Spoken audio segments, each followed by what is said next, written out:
Colony సచివాలయం నందు cluster number 32లో work చేస్తున్నాను. 5 ఏళ్ల నుంచి మేము వాలంటీర్గా వర్క్ చేస్తున్నాము.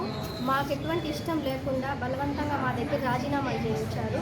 ఈరోజు రాజీనామా చేసిన వాళ్ళ పరిస్థితి ఏంటో మాకు అర్థం కావట్లేదు.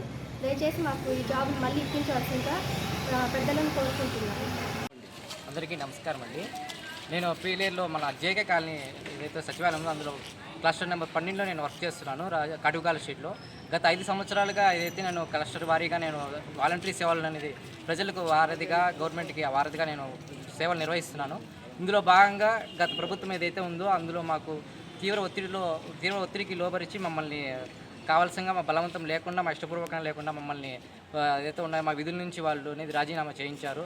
ఇప్పుడు మా పరిస్థితి అనేది గత 3 నెలలుగా మాకు ఎలాంటి విధులకు సంబంధించి విధులు లేకుండా ఉన్నాయి. అలాగే పారితోషికం అనేది లేకుండా ఉంది. చాలా ఇబ్బందులు అనేది గురవుతున్నాం. ఇది సానుకూల దృక్పథంతో ప్రభుత్వం దృష్టికి సానుకూలంగా స్పందించి మాకు తగిన న్యాయం చేయాలని కోరుతున్నామండి. For more videos like this, subscribe Big TV channel.